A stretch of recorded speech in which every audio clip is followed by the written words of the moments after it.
तेजी से काम कर रही है। आने वाले समय में आपको हमारे और फैसले नजर आएंगे जो हिमाचल प्रदेश की जनता से जुड़े हुए होते हैं।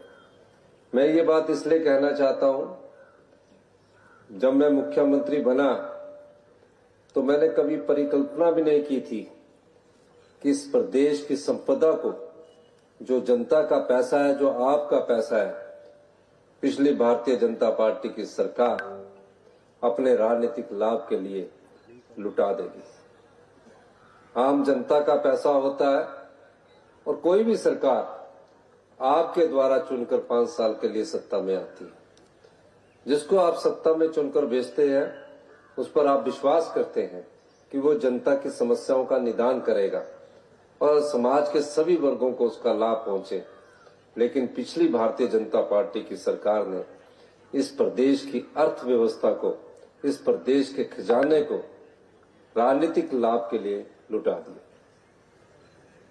अब उस राजनीतिक लाभ का फायदा तो उन्हें चुनावों में नहीं हुआ और हिमाचल की जनता ने कांग्रेस पर विश्वास किया और आज मुख्यमंत्री के तौर पर मुझे इस बात की खुशी है कि हमारे अथक प्रयासों से हिमाचल प्रदेश में हमारी अर्थव्यवस्था पटरी पर लौटी है।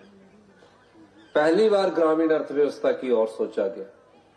हिमाचल प्रदेश की 80% जनता गांव में निवास करती है और गांव में निवास करके छोटी मोटी थोड़ी बहुत जगह है हमारे पास, जो हमारे पास पशुधन है, उसके द्वारा भी अपना गुजारा करती है। लेकिन क्या हम ग्रामीण जनता और ग्रामीण अर्थव्यवस्था की तरफ कुछ ज्यादा कर पाए हैं? मैं कहूंगा पिछले 40 वर्षों से जिस आर्थिक समृद्धि की बात हम कर रहे हैं, उस आर्थिक समृद्धि में कहीं ना कहीं कमी रही है और निश्चित तौर पर इस दृष्टि से हमने सोचना शुरू किया। आपने देखा कि ग्रामीण अर्थव्यवस्था को मजबूत करने के लिए, गांव के किसान के हाथ में पैसा देने के लिए हमने जो दूध का मूल्य था, जो सरकार के द्वारा खरीदा जाएगा, उसमें 15 रुपए की बढ़ोतरी की। मिल्क फेडरेशन के द्वारा दूध का मूल्य 32 रुपए से बढ़ाकर 45 रुपए किया, 30 रुपए से बढ़ाकर 45 रुपए किया। और हमने ये पाया कि महज दूध के मूल्य से उसमें आर्थिक समृद्धि नहीं आ सकती। इस दृष्टि से हमने और विचार किया और पहली बार हमने गोबर आधारित खेती पर जोर दिया। मुझे खुशी है कि 4000 मीट्रिक टन मक्की जो प्राकृतिक रूप से उगाई गई थी, जो गोबर से उगाई गई थी, वो 30 रुपए किलो के हिसाब से किसान से खरीदी गई और उसमें 30 रुपए किलो हमने किसान को तुरंत प्रभाव से उपलब्ध करवा दिए गए। जो गेहूं है, जो अब प्राकृतिक खेती से उगाई जाएगी, उसको भी हम 40 रुपए किलो के हिसाब से खरीदेंगे। और धीरे धीरे अभी किसान इस दिशा में आगे नहीं बढ़े हैं, लेकिन आने वाले महीनों में आप देखोगे 1-2 महीने के बाद आपसे उसके फॉर्म भरवाए जाएंगे। आपको किस प्रकार की टेक्नोलॉजी का सदुपयोग करना है उसका बारे में जानकारी दी जाएगी। इस बारे में हमने विस्तृत चर्चा कर ली है। उसके एक स्टैंडर्ड ऑपरेटिव प्रोसीजर होता है, उसको बनाया जा रहा है और ग्रामीण अर्थव्यवस्था को मजबूती से आगे बढ़ाने के लिए हमारी सरकार उसमें धन का भी बहुत अधिक सदुपयोग करेगी। मनरेगा के तहत कई बहनें हमारे काम पर लगी रहती है। मनरेगा ग्रामीण अर्थव्यवस्था से जुड़ी हुई एक कार्य योजना है, जिसे डॉक्टर मनमोहन सिंह जी ने और सोनिया गांधी जी की सोच ने उसको आगे बढ़ाया। और मुझे खुशी है कि पहली बार इतिहास में मनरेगा की दिहाड़ी में अपने संसाधनों से हमने 60 रुपए की बढ़ोतरी की, 240 से बढ़ाकर 300 रुपया उसको किया। तो ये सब चीजें आने वाले समय में आप देखोगे कि आपके घर में, आपके हाथ में सीधा पैसा आएगा। हमारी कोशिश है कि आज जो स्कूल में पढ़ने वाले बच्चे हैं, उसमें बहुत कमी आ रही है। जो सरकारी स्कूलों में पढ़ने वाले बच्चे, कोई प्राइवेट स्कूल 7 वाले में खुल जाता है उसमें हम फीस भी दे रहे हैं, उसकी ट्रैवलिंग का खर्चा भी दे रहे हैं, लेकिन गवर्नमेंट स्कूल में अपने बच्चे को नहीं पढ़ाना चाहते। गांव में होड़ लगी है कि किसी का स्कूल खुल गया। ऐसा क्यों हुआ? ऐसा इसलिए होता है जब सरकार चलाते वक्त अच्छा प्रशासन ना हो। अच्छे शासन के लिए अच्छे प्रशासन का होना जरूरी होता है। गुड गवर्नमेंट के लिए गुड गवर्नेंस का होना जरूरी होता है। तब ऐसी परिस्थितियां पैदा होती हैं। गांव के साथ ही एक प्राइवेट स्कूल खुला है, हमने पूरे प्रदेश में देखा, उसमें बच्चे ज्यादा है और सरकारी स्कूल में बच्चे कम है। जबकि सरकारी स्कूल में पढ़ाने वाले जो शिक्षक है वो टेस्ट के थ्रू आते हैं, मेरिट के थ्रू आते हैं, अच्छा पढ़ाना जानते हैं, लेकिन कहीं ना कहीं कमी उसमें जरूर थी। हमने उन कमियों को देखा और आज मैं कह सकता हूं जो भविष्य की शिक्षा नीति में हम बदलाव करने जा रहे हैं वो गांव के बच्चों को एक ऐसी शिक्षा प्रणाली से जोड़ा जाएगा जो भविष्य की चुनौतियों का सामना करे। भारतीय जनता पार्टी की सरकार ने क्या किया? अभी ये स्कूल मांग रहे थे कि कॉमर्स स्टार्ट कर दी जाए, साइंस की क्लासेस इस स्कूल में स्टार्ट कर दी जाए। हम सब कुछ कर सकते हैं, हमें सिर्फ नोटिफिकेशन करना है और वहां साइंस और आर्ट्स की क्लासेस और कॉमर्स की क्लासेस शुरू हो जाएगी। लेकिन ऐसी साइंस और ऐसी कॉमर्स की क्लासेस शुरू करके क्या फायदा जहां टीचर ही कुछ दिनों बाद आपके वहां से स्थानांतरित हो जाए। उस बच्चे के साथ भी हम न्याय नहीं कर सक रहे हैं, उस गांव के परिवार के बच्चों के साथ भी हम न्याय नहीं कर सक रहे हैं, क्योंकि हमारी शिक्षा में महत्वपूर्ण बदलाव की जरूरत है। 5वीं का बच्चा आज, ये मैं नहीं कह रहा, ये उन्हीं की सरकार के द्वारा किया गया सर्वे है, दूसरी की किताब नहीं पढ़ सकता। जो शिक्षा के क्षेत्र में हमारा प्रदेश नंबर 2 और 3 केरला के बाद हुआ करता था, आज हम 21वें स्थान पर पहुंच गए। हमारी सरकार को बने हुए तो सिर्फ 2 साल हुए। अगर हम कोई शिक्षा संस्थान में सुधार करना चाहते हैं, भारतीय जनता पार्टी वाले कहते हैं कि शिक्षा सब कुछ बंद कर दिया। कुछ नहीं बंद किया, हम उसको अच्छा बनाना चाहते हैं। हम गांव के परिवारों को धोखा नहीं देना चाहते कि गांव के परिवार के बच्चे जब सरकारी स्कूल में जाएं और वहां टीचर भी ना हो और बोले कि सरकारी स्कूल में शाम को बच्चा घर पढ़ के आए, माँ बाप सोच रहे हैं कि हमारे बच्चे को अच्छी शिक्षा मिल रही। मैं खुद सरकारी स्कूल में पढ़ा हूं, मैं खुद सरकारी स्कूल में उस समय तो टाट हुआ करता था, 8वीं के बच्चों को टाट मिला करता था, शिक्षक पढ़ाते थे। उस समय तो थोड़ी बहुत पिटाई भी हो जाया करती थी। अब पिटाई का समय भी चला गया है। लेकिन आज हालात यहां तक है कि अगर आज हमने इसमें सुधार नहीं किया तो हम उन परिवारों को भी धोखा दे रहे हैं, उन बच्चों को भी धोखा दे रहे हैं। सिर्फ नाम मात्र के शिक्षा संस्थान खोलकर उनकी जो गुणवत्ता है और उनकी जो पढ़ने की लगन है उसमें भी कमी ला रहे हैं। इसलिए हमने फैसला किया, हमने तकरीबन उन स्कूलों को बंद करने का फैसला किया जिन स्कूलों में मात्र बच्चों की संख्या सिर्फ 5 है, कई जगह 23 है और टीचर 5वीं तक 1 है और कई जगह सिर्फ 15 बच्चे हैं और टीचर 3 है। इसमें भी हम परिवर्तन कर रहे हैं। आने वाले समय में हमने पहले ही कहा है कि प्री नर्सरी से लेकर सेकेंडरी तक स्कूल एजुकेशन का एक डायरेक्टरेट होगा और हम उस डायरेक्टरेट में ये करेंगे कि जो आने वाले समय में जो ACRs है उसमें भी हम बदलाव करने जा रहे हैं। नहीं तो क्या हुआ, मैंने इस समय देखा कि ACRs की फाइल आती है, उसमें लिख दिया जाता है गुड, वेरी गुड, एक्सीलेंट। मैंने पूछा इनके नंबर क्या तय है? कहा नंबर कुछ नहीं है, नीचे से लिखकर गुड वेरी गुड आया, मैंने भी एक्सीलेंट लिख दिया। इस बार मैंने अधिकारियों को कहा, उनकी भी मैंने प्रमोशंस की फाइल को मैंने कुछ समय के लिए रोका। कहा पहले आप नियम बनाइए कि किस बच्चे के उसकी स्कूल में कितनी मेरिट आ रही है, किस बच्चे ने किस प्रकार से उसमें अपनी अटेंडेंस लगाई है और कितने दिन उस टीचर की अटेंडेंस रही है, उसके हिसाब से हमने नंबर बाइफरकेट किए हैं। आने वाले समय में जो शिक्षकों की ACR है उसके आधार पर लिखी जाएगी। ये हम उन पर कोई शिकंजा नहीं कस रहे, हम उन पर चाहते हैं कि वो अपनी जिम्मेदारी का निर्वाह करें। हम ये भी चाहते हैं कि वो अपनी जिम्मेदारी के साथ खुद ही जवाबदेही का तय करे। ये कोई शिक्षा विभाग में नहीं हो रहा है, ये सभी विभागों में हम करने जा रहे हैं।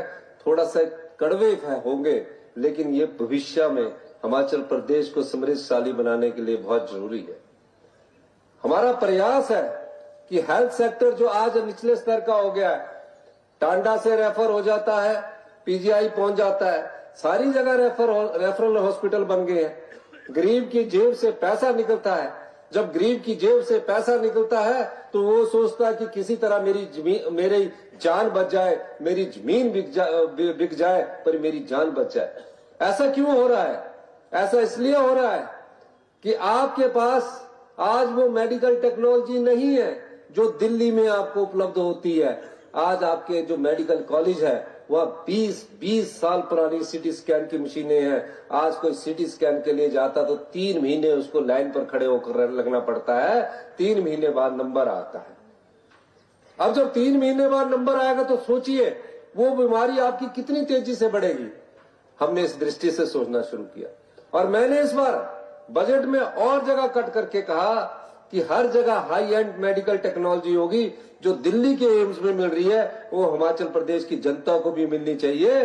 और मैंने उसके लिए अभी जो टांडा का मेडिकल कॉलेज है, जो world class 3 Tesla CT scan machine है, IGMC का मेडिकल कॉलेज है, नेयर चौक का मेडिकल कॉलेज है, हमीरपुर का मेडिकल कॉलेज है, उसके लिए तकरीबन मैंने अभी 100 करोड़ रुपए स्वीकृत किया और जल्दी वो मशीन इसके लिए आएगी। अब ये पैसा आता कहां से है? कोई सरकार ये नहीं चाहती कि अपनी जनता को दुखी करे। कोई सरकार ये सोचती है कि मैं दोबारा से चुनाव जीत कर आऊं और दोबारा से मेरे को कुर्सी मिले। लेकिन हमने ये फैसला आपके लिए इसलिए किया कि आपको समझना होगा, आपको लुटाने के लिए कुछ भी लुटा सकते हैं, तो आपको धोखा दे रहे हैं। हर 100 रुपए में से 70 पैसा सरकारी कर्मचारियों के वेतन और पे और ब्याज और मूलधन पर खर्च हो जाता है। ऐसा क्यों हुआ कि हमें कर्जा उठाने के लिए कर्जा चुकाना पड़ रहा है?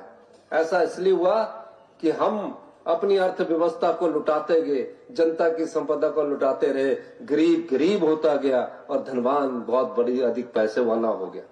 गरीब के हाथ में कुछ नहीं आ रहा, आम आदमी के हाथ में कुछ नहीं आ रहा, किसान के हाथ में कुछ नहीं आ रहा। जब हमने उन दरवाजों को बंद करना शुरू किया तो निश्चित तौर पर उन व्यक्तियों को जरूर तकलीफ हुई होगी जो व्यक्ति प्रदेश की संपदा को लूटते आ रहे थे, आपके पैसे को लूटते आ रहे थे। पर मैं इन चुनौतियों का सामना करने के लिए भी तैयार हूं। मैं चाहता हूं कि आने वाले समय में गरीब को उसके घर के दरवाजे के 15-20 किलोमीटर के दायरे में अच्छा इलाज मिले, अच्छी शिक्षा मिले, पीने का अच्छा पानी मिले। जो आपके पीने के पानी की शर्त थी कि 70 लीटर एक परिवार को मिलेगा, हमने उसको भी बढ़ाकर 135 लीटर किया। और मैंने कहा कि ये चुनने की बोरियां और क्लोरीन की बोरियां जो टैंकों में डाल देते हैं और पानी पीने के पानी की स्मेल भी क्लोरीन वाले पानी से आती है, चुनने वाली पानी से आती है, इसको बंद कर दिया जाए। जब टेक्नोलॉजी की बात की गई तो कहा कि करोड़ रुपया खर्च होगा। हमने फैसला लेना था, पैसे थे नहीं, लेकिन हमने फैसला लिया कि अब क्लोरीन और आने वाले समय में ये जो चूना टैंकों में डालकर आपके नलके में जो पानी आता है जिसमें स्मेल लगी पड़ी होती है, आप पानी पी लेते हैं लेकिन उस पानी में स्मेल होती है और उस पानी से ना जाने आपके शरीर में कौन सी बीमारी पैदा हो जाती है। जैसे जैसे शरीर आपका बुढ़ापे की तरफ जाता है और इस प्रकार पानी से बीमारी पैदा हो सकती है। तो हमने उसमें latest world class technology UV का इस्तेमाल करने के पूरे प्रदेश में हमने आदेश दिए। आपको भी स्वच्छ जल मिले, सिर्फ दिखने वाला पानी गिलास में साफ नहीं होता। आप ये सोचे कि ये दिखने वाला गिलास में पानी साफ है और मैं पीकर अपनी प्यास बुझा रहा हूं। आपके पास क्वालिटी लाइट नहीं है, पढ़ने के लिए जो आपके चश्मे लग रहे हैं वो भी अच्छी लाइट नहीं है। ये एक समय था, सुविधा चाहिए होती थी कि गांव-गांव में लाइट पहुंचे। ये कब कैसे होगा, कौन इसको लेकर आएगा, कौन इस पर विचार करेगा, ये जनता को सोचना होगा।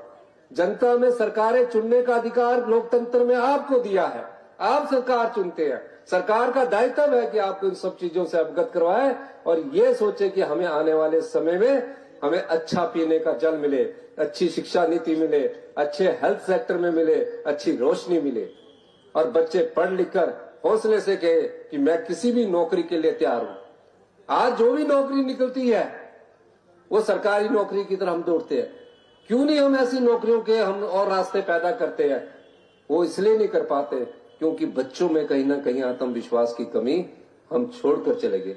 मैं भी आप जैसे परिवार से उठकर मुख्यमंत्री की कुर्सी पर पहुंचा हूं और मैंने ये देखा है, जब आत्मविश्वास टूटता है उसकी दृढ़ इच्छा शक्ति कमजोर हो जाती है, उसका आत्मविश्वास कमजोर हो जाता है और जब किसी व्यक्ति का आत्मविश्वास कमजोर हो जाए वो अपनी राह को सीधे तौर पर चल नहीं पाता। आज समय है और इस समय को आपको समझना होगा, इसके साथ परिवर्तन लाना होगा। परिवर्तन प्रकृति का नियम है। अगर आप परिवर्तन लाते हैं, हिमाचल प्रदेश 2027 में समृद्धशाली प्रदेश होगा और 2032 में हिमाचल प्रदेश हिंदुस्तान का सबसे अमीर और समृद्धशाली राज्य बनेगा। लेकिन इसके लिए आप लोगों को भी साथ देना होगा सरकार का। हम छोटी छोटी चीजों में फंसकर राजनीतिक लाभ के लिए उसमें अपनी भावनात्मक बातों में बह जाते हैं। आज किसको कमी है? हिमाचल प्रदेश में हिमाचल की सरकार गरीब है। जब हमने आंकलन किया तो 28 लाख गाड़ियां हैं। हिमाचल की जनता अमीर है। यहां सरकार गरीब है, जनता अमीर है। जब हमने फैसले लिए, हमने पाया कि बड़े बड़े होटलों को 1 रुपए की सब्सिडी में दी जाती। होटल के कमरे का किराया 2000, 3000, 4000। बाली जी को क्यों सब्सिडी मिले, इनके होटल में है। बाली जी ने बोला मैं खुद ही तय कर देता हूं। 1 रुपए पर यूनिट। 1 रुपए पर यूनिट का मतलब है कि जितने भी इनकम टैक्स में पेई है, गोमा जी बैठे हैं, जो भी होटल पे बैठे हैं, इनको क्यों सब्सिडी मिले? वाइल्ड फ्लावर हॉल को क्यों सब्सिडी मिले? क्यों सब्सिडी मिले? वो जनता का पैसा है। हमने उस पर फैसला किया कि कमर्शलाइज जो भी 5 लोग जो कमर्शलाइज जो भी कनेक्शन लगे होंगे उसको हम सब्सिडी विड्रॉ कर रहे हैं। पीने के पानी के बड़े बड़े बिल माफ कर दिए गए पिछली सरकार ने चुनाव जीतने के लिए। वो किसके पैसे थे? वो आपके पैसे थे। इसलिए हमने कहा कि जो गरीब है उसको ऊपर उठाने के लिए हम 300 यूनिट मुफ्त बिजली भी देंगे। जो धनवान है, जो अमीर है, क्या वो अपनी जेब से जिस समाज से उसने कमाया है उस समाज को वापस करने का अधिकार भी उन्हीं व्यक्तियों का बनता है कि आज आप धनवान बन के इनकम टैक्स करोड़ों का दे रहे हैं तो किसी प्रकार की सब्सिडी ना लें। आज मैं आपसे कहना चाहता हूं, क्या किसी को 100 रुपए पानी का बिल देने में दिक्कत है? महीने का 100 रुपया, 3 रुपए पर डे के हिसाब से कोई दिक्कत होगी? तो मैं ये कहना चाहता हूं कि 100 रुपया अगर कोई पानी का बिल देते तो आपको अच्छा पानी मिलेगा जिसके घर में नलका लगा है। नहीं तो आपको पानी वैसे ही चलता रहेगा, सरकारें आती रहेगी, पीते रहेंगे। कोई बीमार हो गया तो उसके लिए तो आप 3 की जगह 3 रुपए पर डे के हिसाब से देने की जगह 3000 रुपया पर डे के हिसाब से भी खर्च करने में पीछे नहीं हटेंगे। अब समय बदल रहा है और उस बदलाव के साथ हिमाचल की जनता को चलना पड़ेगा। इसीलिए मैंने बार बार कहा है, कई बार अखबारों में आता है, सोशल मीडिया में चर्चा हो जाती है, कई चर्चाएं मैं देखता हूं, कई टिप्पणियां हमारे पर व्यक्तिगत की जाती कि यहां गए जी समोसा खा लिया, कई मुर्गा की बात आ जाती है। आप प्रदेश को यह बताइए कि इस जनता के खजाने को आपने 5 साल पहले क्यों लुटा दिया?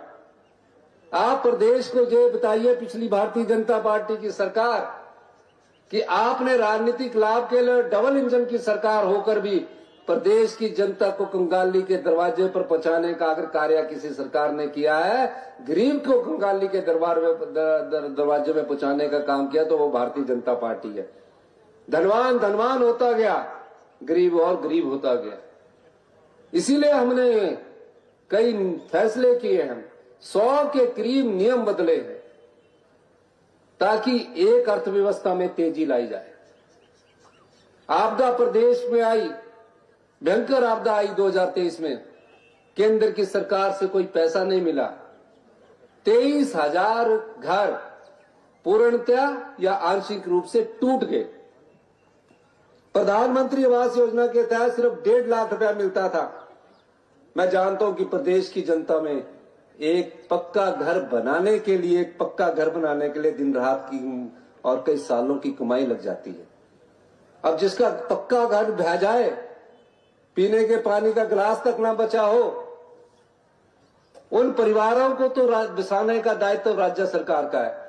हमने 4500 करोड़ रुपए का अपना आर्थिक राहत पैकेज दिया और उसमें हमने प्रत्येक परिवार के लिए जिसका घर बहा था, कोई पार्टी नहीं देखी गई, कोई धर्म नहीं देखा गया, कोई जाति नहीं देखी गई, सिर्फ देखा गया कि 23,000 परिवार हिमाचल प्रदेश की हम परिवार है, इस समाज के परिवार है, इन घरों को बसाने का जिम्मा हमारा है। हमने उनके लिए नियम बदल दिए, कानून बदल दिए और 1.5 लाख से बढ़ाकर 7 लाख रुपए की सहायता राशि उनको दी।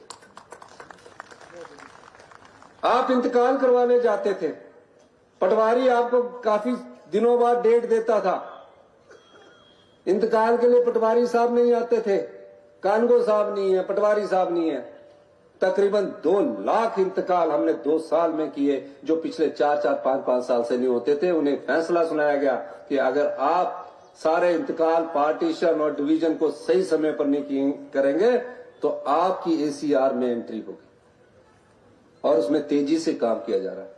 आने वाले समय पूरे राजस्व डिपार्टमेंट का हम कंप्यूटराइजेशन करने जा रहे हैं, डिजिटाइजेशन जोरों से चला हुआ है। आपको घर बैठ के जमाबंदी मिलेगी, आपको घर बैठ के मेरे पास आया भी नहीं माफी मांगने के लिए, आपको घर बैठ के आपकी मार्केशन की डेट मिलेगी और उसमें कोई ऊपर नीचे नहीं थी, वो देख नहीं पाया। 2 साल की बच्ची गाड़ी के ये परिवर्तन हमने 2 साल में करने ब्रेक लगाना नहीं आता उसको। पीने के पानी की योजनाओं में भी हम जल्दी से अपनी जो लेटेस्ट टेक्नोलॉजी है उसको इस बजट के द्वारा हम आगे लाने जा रहे हैं और मुझे जस्टिस चाहिए। हम चाहते हैं कि प्रदेश का विकास हो। मैंने पैदा और कांगड़ा जिला को मैं कहना चाहता हूँ, मैंने पैदा किया तो उनको पूछो। कांगड़ा जिला में कोई राजनीतिक पद महत्वपूर्ण नहीं होते, कांगड़ा की जनता की सेवा करना सबसे महत्वपूर्ण होता है और हम उस दिशा में काम कर रहे हैं। ढगवार में 250 करोड़ रुपए की लागत से world class milk processing unit बनने जा रहा है, जहां तकरीबन 1.5 लाख लीटर दूध हर दिन प्रोसेसिंग होगा और उसके बाद 1.5 लाख 3 लाख तक उसकी कैपेसिटी होगी। तो क्या सरकार इस बारे में सोचती नहीं? सोचती है, क्योंकि वो जानती है कि मेरी योजना से कम कांगड़ा जिला में 3 लाख लीटर दूध पैदा करने वाले परिवार सम्मिलित होंगे और वो योजना कोई जबरदस्ती नहीं थोपी जाएगी। आप खुद स्वीकार करेंगे, आप देखते जाइए आपका भविष्य और आपकी आर्थिक समृद्धि, आपके हाथ में पैसा कैसे आने वाला है। आज मैं कांगड़ा में इतना ही कहते हुए मैं ये कहूंगा कि एक आपने कहा कि कांगड़ा सब डिवीजन में निशु मोंगरा जी और सुरेंद्र काकू जी, ये मेरे साथ युवा कांग्रेस में भी अध्यक्ष थे, जिला कांग्रेस में भी अध्यक्ष थे। ये मेरे साथ युवा कांग्रेस का मैं जब स्टेट का प्रेसिडेंट था तब ये मेरे जिला के अध्यक्ष हुआ करते थे। तो आपको कांगड़ा का सब जो डिवीजन है उसको खोलने की मैं घोषणा करता हूँ। ये देखो सबने क्या किया और ये एकेडमिक सेशन जो हमारा बजट सेशन है उसमें घोषित हो जाएगा और आपके लिए पोस्ट भी हो जाएगी। और ये पानी की जितनी योजनाएं इन्होंने बोली है और एक पुल की जो योजना बोली और कॉलेज की जो यहाँ के हमारे प्रधान मिले थे, कॉलेज में अगले एकेडमिक सेशन से क्लासेस, उनके कॉलेज में अगले एकेडमिक सेशन से क्लासेस भी शुरू कर दी जाएगी। और अभी कॉलेजों का भी युक्तिकरण हो रहा है, ITI का भी युक्तिकरण हो रहा है, पॉलिटेक्निकल का भी युक्तिकरण हो रहा है। हो गया मैं एक बात कहना चाहता हूँ, हम बिल्डिंग बना देते हैं, बच्चे उसमें होते नहीं है, फिर टीचरों की नियुक्ति होती है। तो हमने कहा कि स्टूडेंट्स टीचर रेशियो भी पता होना चाहिए। तो इस दृष्टि से हम बहुत परिवर्तन करने वाले हैं, लेकिन वो परिवर्तन आपके हित के लिए होगा, आम लोगों के हित के लिए होगा, किसान के लिए हित में होगा, महिलाओं के सम्मान के हित में होगा, मजदूरों की मजदूरी बढ़े, इनके हित में होगा। युवाओं को रोजगार के अवसर मिले। हमने पिछले 2 साल में 31,000 नौकरियां निकाली। मुझे खुशी है कि पिछले कल ही कांगड़ा में वन मित्र का भी रिजल्ट निकला। 2061 पोस्टें वन मित्र की निकाली गई। 2000 6,000 टीचर्स दिमाग से कोई